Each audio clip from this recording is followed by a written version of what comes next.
We are in a battle.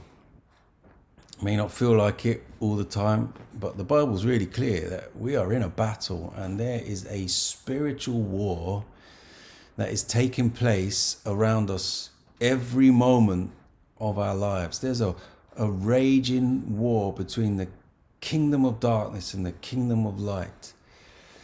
And the prince of the kingdom of darkness wants to destroy us, wants to kill us, wants to steal from us, wants to deceive us, wants to drag us in to the kingdom of darkness. And he will try whatever he can to do that, to make that possible. We're in a battle. That's what Ephesians 6 is really about. This is what Paul's talking about. It says we're not wrestling against flesh and blood, but against all the powers and principalities of this present darkness. We're in a battle. Fortunately, we have not been left unequipped or unprotected in the battle. We have been given resources to be able to fight and overcome in this battle. And Paul calls it the armor of God here in Ephesians chapter 6. In this battle, Paul says you need to clothe yourselves with God's armor so that you can withstand all of the attacks of the evil one. And one of the pieces of weaponry that we have been given is the sword of the Spirit. And Paul says here in Ephesians chapter 6, verse 17, he says the sword of the Spirit is the word of God.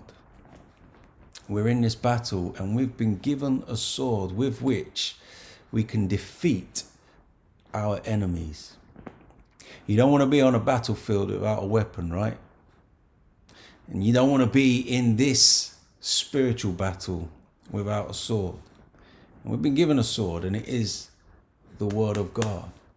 And it's the word of God that we can use to defeat all the lies, all the attacks, all the deception, all the temptations of the evil one. It's the word of God that we can use to defeat all of the enemy's attempts to overthrow us.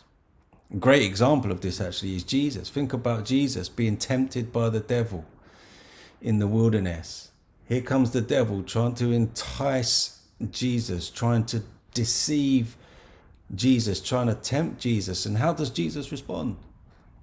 He responds by saying, "It is written." In other words, he responds by taking up the sword of the word of God and saying, no, I'm not going to believe what you say, and I'm not going to do what you want me to do. Why? Because it is written. And he quotes from the scriptures. It's a wonderful, powerful example for us of how we can be overcomers and of how we can withstand the attacks of the evil one. Take up your sword day by day. Hide this word in your heart so that when the enemy tries to deceive and tries to entice you into doing something that's going to bring you harm and the people around you harm, you can withstand and you can overcome by the power of the word of God, just as Jesus did. It is written. So friends, take up the sword, read it, study it, meditate upon it, devour it,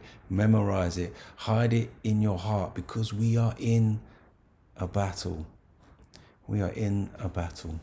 Thank you for reading through the scriptures with me this week. I'll look forward to seeing you again soon.